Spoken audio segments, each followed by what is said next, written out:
Typically, when you have debt discharge, the IRS treats it as taxable income. With student loan forgiveness, taxes work differently. In March, President Biden signed the American Rescue Plan, which included a clause regarding student loan forgiveness, saying that any federal student loans that were discharged between 2021 and 2025 would not be considered taxable income in terms of federal taxes. Now, lawmakers are back in Washington for the predetermined midterm election sprint.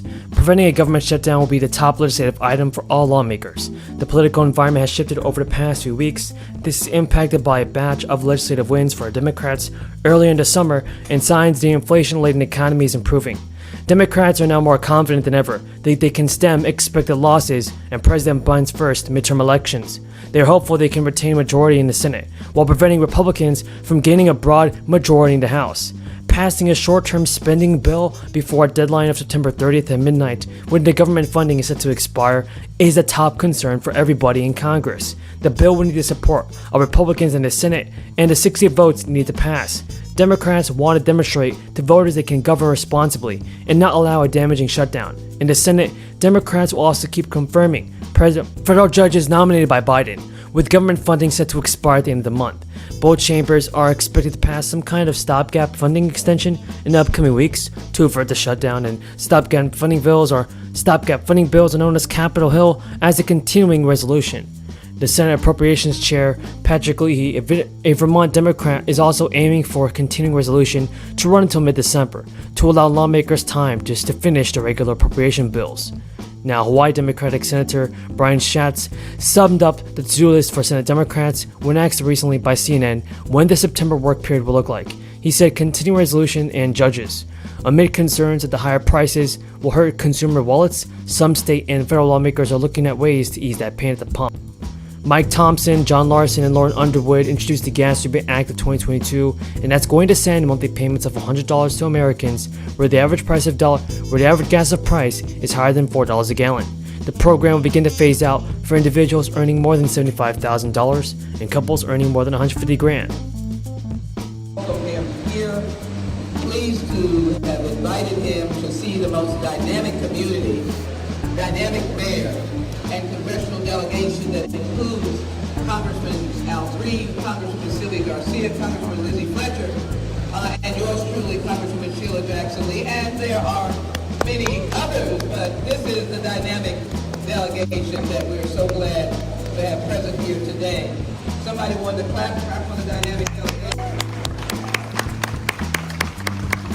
I knew that as the Secretary begins to implement the bipartisan infrastructure dollars, which this community is front and center for the initial portions of that $1 trillion bipartisan infrastructure bill. That the Secretary was very instrumental in his fact-finding, his advocacy on facts, as he met with the United States Congress and any number of congressional hearings to bring us to a point where those dollars, along with the Inflation Reduction Act, that will match together to help us be the cornerstone of new innovation in the world. And Houston, Texas, its aviation component will be a major part of it, led by our own climate mayor, who has seen innovation grow up in Midtown, downtown, and in the airport. We are an innovation city. Would you give our mayor a very big hand? So before we even start, as I acknowledge our county attorney, our Councilmember Robinson, and architect and planner, the leadership of the mayor's dynamic development team, labor is here, all of that we hear from, and the Chief of Operations is here from Houston Airport as well. We have the whole team. But before we even start, I think it is important to be able to show this. I want to say unequivocally that I was rooting for the Giants yesterday. And my wife and I were watching it, and we predicted, in fact, she predicted that they would go for 2 before the announcers even indicated they would. So thank you, Paul, and thanks to you and your colleagues, and I'll give Melanie a shout out in a minute. It's really good to be here today. I want to thank the principal, Dr. I want to make sure I get this right, Lazovic. I got it largely right, Russell, so thank you, sir, for the welcome to Bernards Township and to Ridge High School. I usually give a shout out for the mascot, so here I go. Please go Red Devils. I want to get that off my chest. I also want to say that I have a deep history in the sport of soccer, so I want to give a shout out to someone who used to actually play on our team, one of the U.S. all-time greats, Tobin Heath, who's a product. And a great person. It's great to be with my dear friend, Senator John Brannick. John, great to be with you. Other friends, Sheriff Darren Russo and Clerk Steve Peter. I mentioned Melanie Morano is with us, fellow Commissioner DePaul. You guys do a great job. Members of the Board of Ed, Superintendent's team who are represented here today. So let me not mince words. We live in a state which proudly boasts of having, if not the, one of the top-ranked public school systems of any in the United States.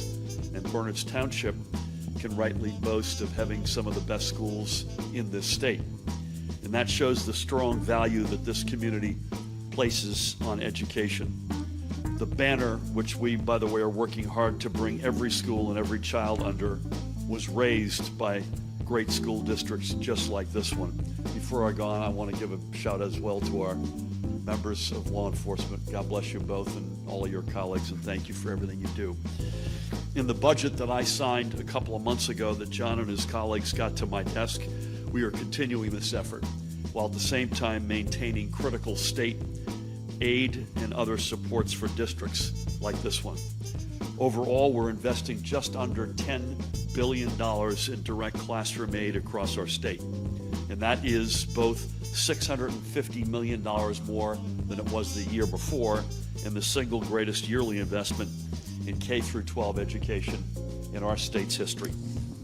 And when you look back since our administration took office, we have increased investment in our public schools by a total of more than $1.8 billion. In 4 years, we have increased our support for our K through 12 students and educators and their schools and communities by more than 20%. Ridge is representative of this new mindset that every district deserves more and that every student and educator, every classroom is worthy of state support. It cannot be forgotten that just 12 years ago, in another administration, formula aid to this town, K through 12, was cut by $3 million. That meant an 82% of all state aid to this community, and state aid is property tax relief, by the way, was gone in one fell swoop. And Ridge wasn't alone, by the way. Just next door, the Somerset Hills School lost every